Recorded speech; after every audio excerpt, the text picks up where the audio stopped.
So ఈరోజు ఈ వీడియోలో మనం బోర్డ్ ఆఫ్ ఇంటర్మీడియట్ ఎడ్యుకేషన్ సంబంధించి ఇంటర్మీడియట్ ఫస్ట్ ఇయర్ అడ్మిషన్స్ని ఏ విధంగా కన్ఫర్మ్ చేయాలో చూద్దాం ఒకసారి. సో ఫస్ట్ మనం ఏపీసీఎఫ్ఎస్ఎస్ వెబ్సైట్లో ఉన్న BIEAP.APCFSS.in వెబ్సైట్లోకి లాగిన్ అవ్వాలి. లాగిన్ అయిన తర్వాత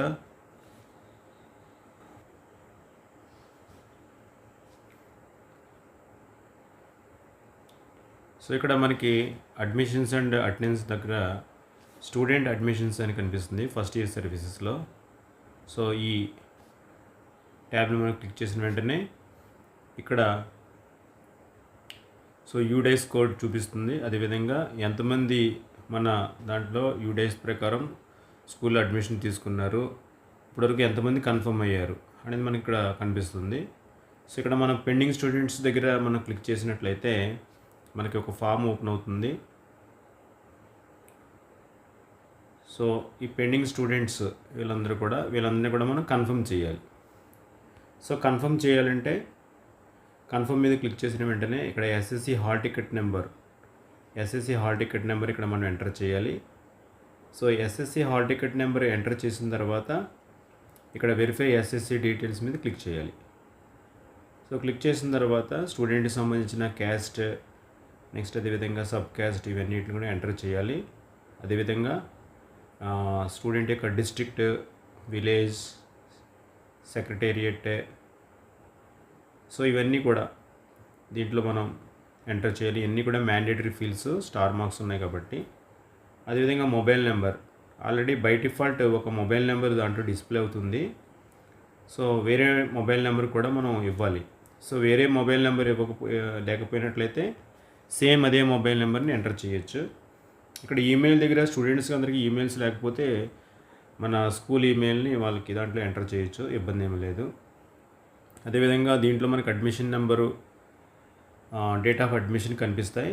సో ఇప్పుడు ఇక్కడ మనకి గ్రూప్ని సెలెక్ట్ చేసుకోవాలి. సో గ్రూప్ దగ్గర క్లిక్ చేసిన వెంటనే మనకి ఇక్కడ ఎంపీసీ, బైపీసీ అని కనిపిస్తుంది. ఫస్ట్ మనం ఏదో గ్రూప్ని సెలెక్ట్ చేసుకుంటాం, ఆ స్టూడెంట్కి సంబంధించిన గ్రూపు సెలెక్ట్ చేసుకున్న తర్వాత ఇక్కడ అడుగుతుందన్నమాట. సపోజ్ ఇప్పుడు నేను ఎంపీసీ సెలెక్ట్ చేశాను అనుకోండి, ఎంపీసీ సెలెక్ట్ చేసిన తర్వాత సెక్షన్ అడుగుతుంది, సెక్షన్ 1 ఇచ్చుకోవాలి. తర్వాత మీడియం ఇంగ్లీష్ మీడియం. సో తర్వాత వచ్చి కమ్యూనిటీ, ఆల్రెడీ పైన మనం ఇచ్చిన కమ్యూనిటీ ఇక్కడ రిఫ్లెక్ట్ అవుతుంది, దాన్ని సెలెక్ట్ చేసుకోవాలి. సో ఇక్కడ చాలామంది డౌట్ వచ్చింది అన్నమాట, ఏంటంటే ఎలెక్టివ్ సబ్జెక్ట్ అంటే ఏంటి. ఎలెక్టివ్ సబ్జెక్ట్ అంటే ఏంటంటే ఇక్కడ మనం ఎలెక్టివ్ సబ్జెక్టుగా మన హై స్కూల్ ప్లస్లో ఉన్న వాళ్ళందరూ కూడా తెలుగు సెలెక్ట్ చేసుకుంటాం మనం. సో మనకు తెలుగు ఉంది కాబట్టి సో తెలుగు సెలెక్ట్ చేసుకోవచ్చు. అలా కాకుండా ఎలెక్టివ్ సబ్జెక్ట్ అంటే ఎందుకు అక్కడ పెట్టాడంటే సెకండ్ లాంగ్వేజ్ అని లేకుండా ఈ సంవత్సరం మనకి ఇంటర్మీడియట్ రిఫార్మ్స్లో భాగంగా ఎవరైనా సరే ఎంబైపీసీ అనేది చదవచ్చు. అంటే ఇక్కడ మనం ఎంపీసీ సెలెక్ట్ చేసుకున్నాం కాబట్టి ఇక్కడ ఎలెక్టివ్ సబ్జెక్టులో మనం గమనించినట్లయితే బయాలజీ ఉంటుంది చూడండి, బయాలజీ అని కనిపిస్తుంది. అంటే ఇప్పుడు మనం తెలుగు ప్లేస్లో మనం బయాలజీని సెలెక్ట్ చేసుకున్నట్లయితే వాళ్ళు ఎంపైబీసీ గ్రూప్ తీసుకున్నట్టమాట. అయితే ఇక్కడ ఏంటంటే మనం ఎలెక్టివ్ సబ్జెక్టుగా ఏ సబ్జెక్ట్ని సెలెక్ట్ చేసుకున్నా సరే ఖచ్చితంగా దాంట్లో పాస్ మార్కులు అనేవి రావాలి ఖచ్చితంగా. అలా వస్తేనే ఆ సబ్జెక్టు పాస్ అయితేనే మొత్తం ఇంటర్మీడియట్ పాస్ అయినట్టు మనం పరిగణిస్తాం అన్నమాట. సో ఇప్పుడు మనం ఎంబైపీసీ అంటే ఇక్కడ ఎంపీసీ వాళ్ళేమో బయాలజీ సైన్స్ సెలెక్ట్ చేసుకుంటారు. అదేవిధంగా సపోజ్ ఇప్పుడు ఇక్కడ బైపీసీ సెలెక్ట్ చేశాను అనుకోండి, సో ఆటోమేటిక్గా ఇక్కడ మ్యాథమెటిక్స్ కనిపిస్తుంది చూడండి.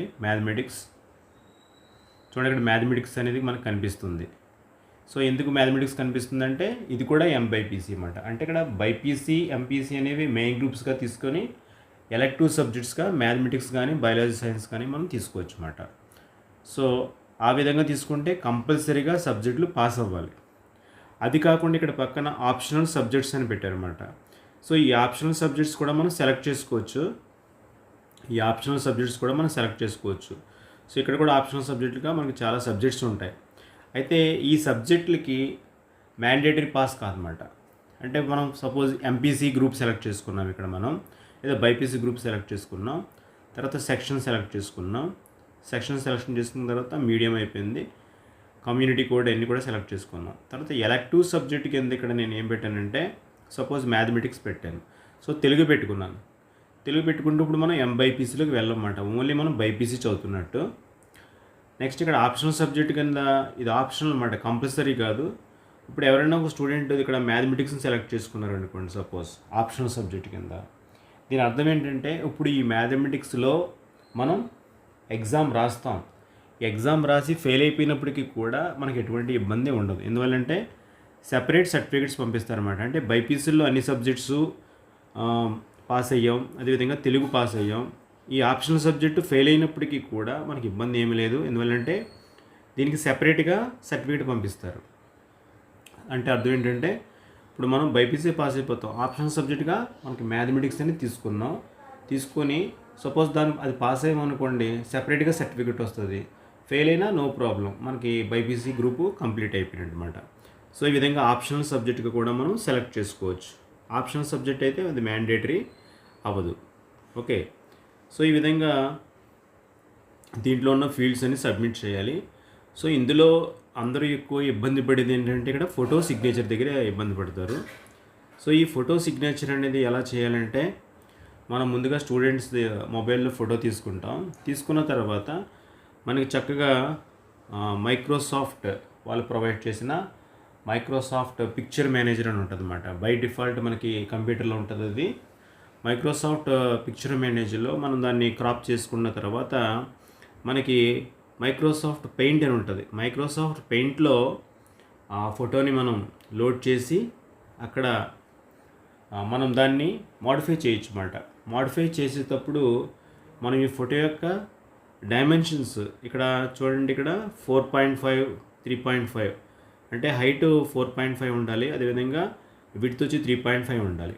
అంటే దీని అర్థం ఏంటంటే హైట్ దగ్గర 4.5 ఉండాలంటే అక్కడ మనం పిక్సెల్స్ని సెలెక్ట్ చేసుకోవాలి. పిక్సెల్ అనే ఒక ఆప్షన్ ఉంటుంది దాంట్లో. పిక్సెల్స్లో 173, అదేవిధంగా ఇక్కడ 3.5 అంటే మనకి 134 సెలెక్ట్ చేసుకోవాలి.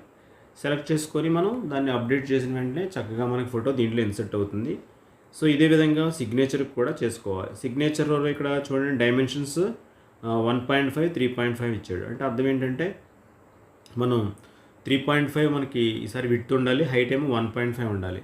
దీనికోసం మనం ఏం చేయాలంటే 134 ఇచ్చుకోవాలి పిక్సెల్ దగ్గర. అదేవిధంగా 1.5 కావాలి కాబట్టి మనం 50 తీసుకోవాలి. తీసుకొని సేవ్ చేసుకుంటే చక్కగా అది సేవ్ అవుతుంది. సిగ్నేచర్స్ అన్నీ కూడా అప్లోడ్ అవుతాయి అన్నమాట.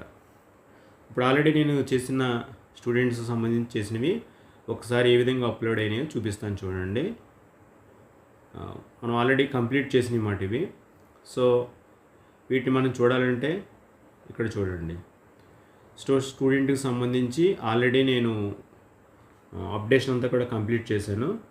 ఫర్ ఎగ్జాంపుల్ ఇక్కడ వ్యూలోకి వెళ్తే మనకి కనిపిస్తుంది అప్డేట్ చేసినవన్నీ కూడా.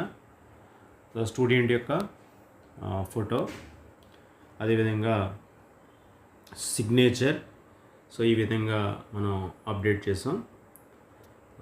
తర్వాత దీని మనం ప్రింట్ తీసుకోవాలి.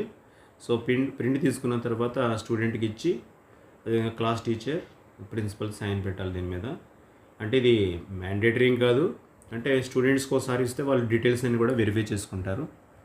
సో ఈ విధంగా మనం ఇంటర్మీడియట్ బోర్డు సంబంధించిన ఏవైతే మనకి యూడేస్లోది మనకి లాగిన్లోకి పుష్ అయిందో ఆ డేటాను అంతా కూడా ఈ విధంగా కన్ఫర్మ్ చేయాలి. సో ఇవే మనకి హాల్ టికెట్స్ కింద ఈ ఫోటో ఈ సిగ్నేచర్తో ఉన్న డేటా మనకి హాల్ టికెట్స్ కింద వస్తుంది. సో తర్వాత ఒక 1 month తర్వాత మనకి దీన్ని బేస్ చేసుకొని మనం రికగ్నిషన్ ఫీజు అనేది 200 రూపీస్ పే చేస్తే అక్కడితో మనకి ఇంటర్మీడియట్లో అడ్మిషన్ పూర్తిగా ప్రాసెస్ కంప్లీట్ అయినట్టు అవుతుంది. సో ఈ విధంగా మనం ఈ ప్రాసెస్ని కంప్లీట్ చేసుకోవాలి. సో ఫోటో దగ్గర మాత్రం చాలా చక్కగా మనం సిస్టంలో చేసుకోవచ్చు. అదేవిధంగా దీనికి సంబంధించిన మొబైల్ యాప్స్ కూడా ఉన్నాయి. సో మొబైల్ యాప్స్ ద్వారా కూడా చేసుకోవచ్చు. సిస్టంలో చేసుకుంటే మాత్రం చాలా ఈజీగా కన్వీనియంట్గా చేసుకోవచ్చు. అదేవిధంగా ఒక చిన్న టెక్నిక్ ఏంటంటే ఇక్కడ సిగ్నేచర్ని చాలామంది ఏం చేస్తూ ఉంటారంటే ఒక పేపర్ మీద రాసి చిన్న పేపర్ని స్కాన్ చేస్తూ ఉంటారు. అలా కాకుండా ఒక పేపర్ మీద సపోజ్ మనకి ఒక 25 స్టూడెంట్స్ ఉన్నారనుకోండి, పేపర్ మీద ఒక రెక్టాంగిల్ షేప్లో పెన్సిల్ తోటి గడిలు కొట్టుకొని దాని మీద మొత్తం అందరూ 25 స్టూడెంట్స్ని సిగ్నేచర్ పెట్టించేసి ఆ పేపర్ని ఒకేసారి స్కాన్ చేసి మనం మైక్రోసాఫ్ట్ పిక్చర్ మేనేజర్లోకి వెళ్ళి చక్కగా దాన్ని క్రాప్ చేసుకోవాలన్నమాట. అంటే ఇప్పుడు 25 స్టూడెంట్స్ ఉన్నారనుకోండి, ఆ పేపర్ని 25 కాపీస్ తీసి దాన్ని క్రాప్ చేసుకుంటే ఆటోమేటిక్గా ఇండివిజువల్ సిగ్నేచర్స్ వచ్చేస్తాయి అన్నమాట. సో వాటిని వల్ల మనం పెయింట్లో తీసుకెళ్ళి మనకు కావాల్సిన సైజులో చేసుకుంటే చాలా ఈజీగా చేయొచ్చు. Okay, thank you very much.